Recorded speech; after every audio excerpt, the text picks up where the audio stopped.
The dreaded first listen. It's puzzling. I read that this morning and it puzzled me. Of course, I go onto the Hoffman forums occasionally, more than occasionally. My friend Coleman got me into it probably 18 years ago. So I've been around. Is it that long, really? Wow. He was a regular there and he got me kind of sucked into it. And it is an addiction. And it's great because I learn about different pressings, also just music, gear, and there's some interesting things I really like about it, and there's things, that go the opposite way. And one of the threads, I can't recall if it was the single origin batch craft one step thread or small batch thread, or the UHQR super audiophile single pressing analog productions thread, or the mobile fidelity, one of those. Well, someone was posting about the dreaded first listen. As a matter of fact, it might be this. This just arrived yesterday.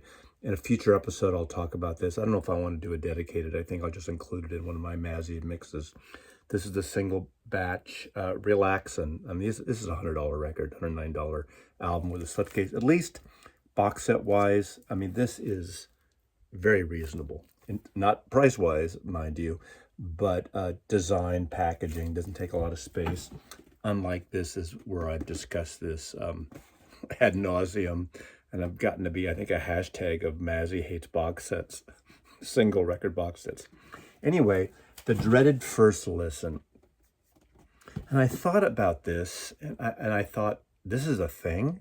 Is that really a thing, that there's a segment of, dare I say, audiophile record collectors, listeners that dread that first listen when they buy a new record? Now, do they dread it because they paid $100 fucking dollars or $125 and they want to, make sure their money is well spent? He seemed to think they're dreading listening for the possible clicks and scratches and looking for the warps and going in, listening for any possible defects. I spent this much money and I got to make sure it's pure. Sure, if you're spending $100 on a record, it better friggin' be good. Shouldn't be noise. But that's another conversation I've had here, I think, in terms of audiophile collecting and FOMO. I talked about fear of missing out and getting some of these collections, the big box set and everything. And, you pay $100, $125, whatever you pay on these one-step double 45s or single 33s, whatever they are, and you want to have it perfect, as you should. But the idea of going in and scared about what you're going to listen to me defeats the purpose of having a record collection and listening to music. I mean, I kind of pulled out from my collection a few records thinking about that really frightening moment. I've never experienced that. I don't go in afraid of what I'm going to hear, afraid what I'm not going to hear. I want to be surprised. I want to enjoy the music. And I think it goes back to this record for me. No, this is not the one. This is the mono version. But, okay.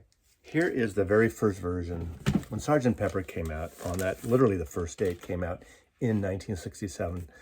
Rode my bike down with my buddies to the music store. And it's a music store that had instruments, guitars, drums, and records. And I remember on the counter, the guy opening the box, and he was handing them out to us. And I grabbed the stereo, and I wanted a stereo. Not sure why. These were $1 more at the time than the mono, but I wanted a stereo one. That's one reason I probably fell in love with the stereo version of this record. And I know the Beatles intended and mixed the mono one ad nauseum and on. But to me, this works in stereo, and that's what's freaking great about this. Enjoy the mono, but to me, this is a stereo record. It's a psychedelic masterpiece. If I had gone in dreading this record and dreading, going in like dreading the music, that first dreadful listen, that's not what listening to music is about. That's not what records should be about. So reading that comment on the Hoffman forums today just sort of got me a little kind of going at it, where I had to just mention that. Another record, let's see, 1975. I remember working in this record store, opening this box. I actually opened a box of this record when it came in, Born to Run, and I was excited because I was just about to, I had heard about him. I heard a couple songs off this. I heard basically Thunder Road and Born to Run. I saw the first, this tour, 3 shows of this first tour in Sacramento and in Berkeley, or in Oakland? Berkeley. Oakland, Paramount Theater. What a record, right? But I remember the first time I heard this record. What if I went in thinking, that dreadful first listen? What? You know, was there a skip or a scratch? Or I don't think it was a skip, but was there something? Who cares? I don't remember anything, but because it was about me listening to the music. I was listening for what Bruce Springsteen, John Landau, and the E Street Band put on this record to make this record. I wasn't listening for what could go wrong with the pressing of this record, or what could go wrong with any of this music. Another one I was thinking about, Blood in the Tracks. I remember opening this box too. This is a period of time, very vivid sense memories I'm having today. And I see me opening this box and putting this on. I just remember how remarkable this sounded. The recording of this is probably one of the best Dylan records ever. And when I heard it in a big store, it used to be an old like Bank of America building, so high cement, stone ceilings, and windows, arched windows, so a lot of reflective surfaces, blasting with probably 4 speakers around the record store. And this sounded fantastic. It wasn't sitting in a sweet spot. It wasn't sitting, just me with my whatever I was drinking and smoking at the time. This sounded fantastic. It wasn't about a dreadful anticipation that I was going to hear a problem with the record. Really? Another one. Let's see. This one I pulled out too. I was so excited hearing about this when it came out. I'd seen The Clash on the first time they came to the West Coast, to San Francisco. I've seen The Clash twice before this album came out. And this is 1979, or is it 1980? 1979. London Calling. If I went in dreadful, like thinking, am I going to be afraid they're going to make a crappy record? Am I going to be afraid that the record would have a click, a pop, a surface noise? I didn't think of that stuff. So I could go on and pull records. I think I had a Nick Cave record. I had the very first Mother's Invention record I bought in 1966 just because of the cover. I had no idea. Was that dreadful? It was creepy looking at that cover. An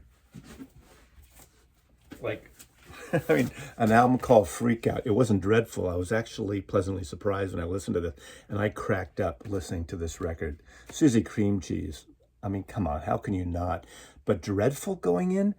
I just think if you're feeling dreadful about going in and listening to a record, there's something wrong with this picture, don't you think? Curious on your comments.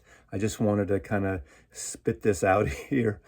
And come on, enjoy the music. I keep saying that.